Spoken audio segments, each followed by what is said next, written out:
Chandrayaan-3 lander rover is dead.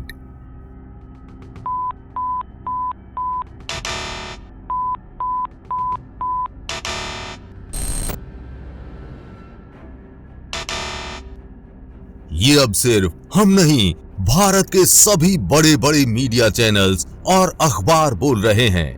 लेकिन इन सबसे पहले 2 अक्टूबर को ही हमने आपको सबसे पहले बता दिया था कि चंद्रयान-3 अब नहीं रहा। इसरो के द्वारा भी 6 अक्टूबर तक चंद्रयान-3 के लैंडर विक्रम और रोवर प्रज्ञान के उठने की उम्मीद जताई गई थी।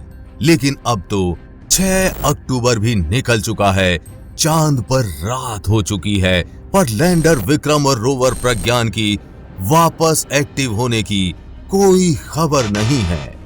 अब इन खबरों के बाद भारत के लोगों के मन में कुछ सवाल बहुत तेजी से घूम रहे हैं, जिसमें हैं, क्या चंद्रयान-3 मिशन फेल हो गया है?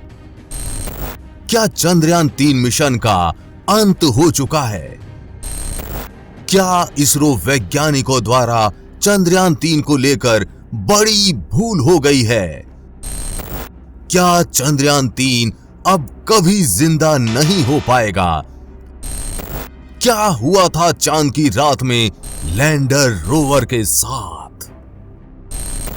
इन सभी सवालों के जवाब जानने के लिए हमें थोड़ा पीछे चलना होगा। जैसा आपको पता ही होगा कि 2 अगस्त को रोवर प्रज्ञान को और 4 अगस्त को लैंडर को सुरक्षित पार्क करके स्लीप मोड में डाल दिया गया था।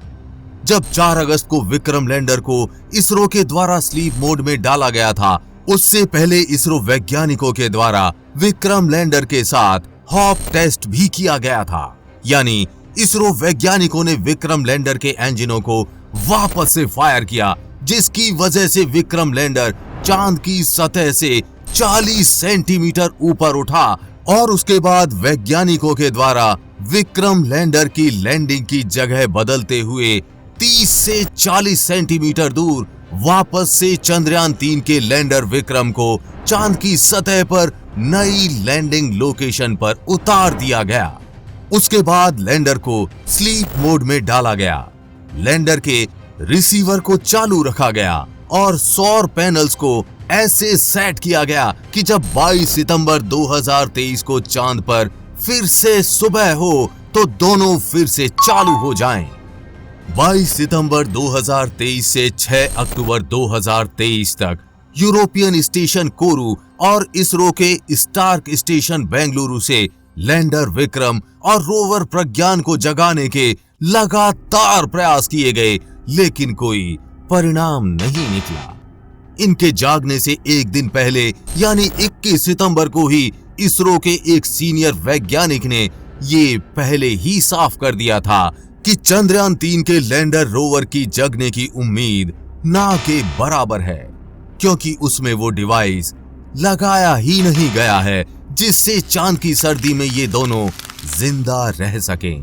तब उनकी बात पर किसी ने भी विश्वास नहीं किया और भारतीयों को उम्मीद थी कि चंद्रयान-3 वापस जागेगा और काम करने लगेगा।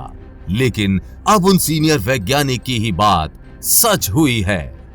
अब आप सोच रहे होंगे वो डिवाइस था क्या और इसरो वैज्ञानिकों ने इसको क्यों नहीं लगाया। ये इसरो सीनियर वैज्ञानिक जिस डिवाइस की बात कर रहे थे उसे radio isotope thermo electric generator यानी RTG कहते हैं। इसका इस्तेमाल पिछले 200 साल से भी अधिक समय से हो रहा है।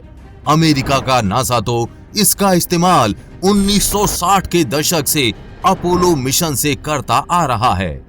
इसके अलावा रूस का रोसकॉस्मोस और चीन के China national space administration CNSA द्वारा भेजे गए मिशनों में किया जा चुका है। ये एक बेहद ही आसान तरीका होता है किसी भी यान को अंतरिक्ष या चांद पर सर्दी से बचाने का। Radio isotope thermo electric generator या RTG में प्लूटोनियम 238 का इस्तेमाल किया गया है और इसके अंदर रखे 1 किलो प्लूटोनियम से 80 लाख किलोवाट बिजली पैदा की जा सकती है, जो किसी भी यान को आसानी से गर्म रख सकती है।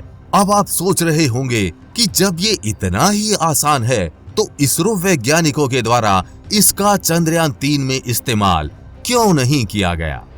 सबसे पहली और बड़ी वजह बनी बजट। इसरो वैज्ञानिकों के द्वारा radio isotope thermo electric generator या आरटीजी का इस्तेमाल न करने की सबसे बड़ी वजह बनी चंद्रयान 3 मिशन का बजट। चंद्रयान 3 मिशन का बजट इतना कम था कि इसरो वैज्ञानिक चाहकर भी इसका इस्तेमाल नहीं कर पाए। दरअसल ये डिवाइस काफी महंगे होते हैं। इसको और आसानी से समझाने के लिए आपको चीन के रोवर Yutu-2 के उदाहरण से बताते हैं।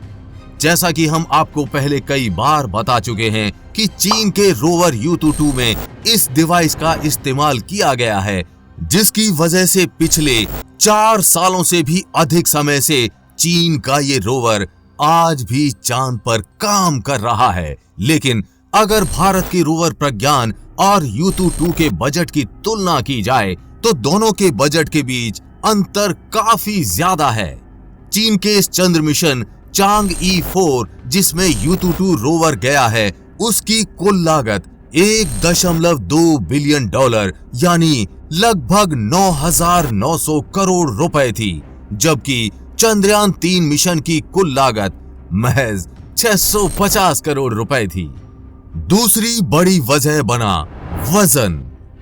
चंद्रयान 3 के रोवर प्रज्ञान का कुल वजन 26 किलो था, जबकि radio isotope thermo electric generator या आरटीजी का खुद का कुल वजन लगभग 37.7 किलो है, जिसमें 4.5 किलो वजन प्लूटोनियम 238 का है। अब आप खुद ही सोच सकते हैं कि 26 किलो की चीज में आप कैसे 37.7 किलो की चीज फिट कर सकते हैं, यानी रोवर में इसको फिट करना असंभव था। अब आपके दिमाग में सवाल आ रहा होगा, जब इसको रोवर में फिट करना इतना कठिन है तो चीन ने कैसे किया? तो उसका जवाब भी है, दोनों रोवर का वजन। जहां प्रज्ञान का कुल वजन 26 किलो है, जबकि Yutu-2 का कुल वजन 140 किलो है। ये प्रज्ञान से काफी भारी है, इसलिए इसमें आसानी से इसको फिट किया जा सका। और अगर रोवर का वजन बढ़ा दिया जाता तो पहले ही इसरो ने कम बजट की वजह से चंद्रयान 3 को 40 दिन तक घुमाकर चांद पर पहुंचाया, और अगर वजन बढ़ जाता तो इस बजट में चांद पर पहुंचने और उतरने दोनों में समस्या बढ़ जाती। यानी साफ है कि चंद्रयान 3 मिशन फेल नहीं हुआ है, बल्कि इसका सफलतापूर्वक अंत हो चुका है। इसरो वैज्ञानिकों के पास इस मिशन के लिए जितना बजट था उसके हिसाब से उन्होंने बेहतरीन काम किया। चंद्रयान 3 मिशन के 3 प्रमुख लक्ष्य थे। पहला, चांद की सतह पर सफलतापूर्वक उतर जाना। दूसरा, लैंडर से रोवर को बाहर निकालकर चांद की सतह पर चलाना। तीसरा, चांद की सतह पर इन सीटू प्रयोग करना।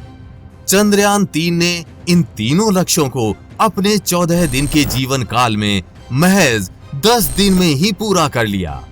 वैसे तो चंद्रयान 3 को सिर्फ 14 दिन के लिए ही डिजाइन किया गया था, लेकिन अगर वो जाग जाता तो इसरो वैज्ञानिकों के लिए ये एक बोनस ही साबित होता। लेकिन कहते हैं ना, विज्ञान में पहला प्रयोग शुरुआती जानकारी के लिए होता है, और चंद्रयान 3 ने चांद के दक्षिणी ध्रुव पर उतरकर दुनिया को पहली बार दक्षिणी ध्रुव के बारे में अलग अलग जानकारियां दी। अब भविष्य में चांद के दक्षिणी ध्रुव पर जाने वाले सभी चंद्र मिशनों के लिए ये शुरुआती जानकारी बहुत सहायता करेगी, और ये जानकारी इसरो के लिए भी काफी महत्वपूर्ण साबित होगी, क्योंकि इसरो भी कुछ दिनों बाद ही चांद के दक्षिणी ध्रुव पर ही जापान के साथ मिलकर चंद्रयान 4 मिशन भेजने वाला है। इस मिशन को अगर आप और अच्छे से समझना चाहते हैं तो इस वीडियो का लिंक नीचे कमेंट बॉक्स में दिया गया है।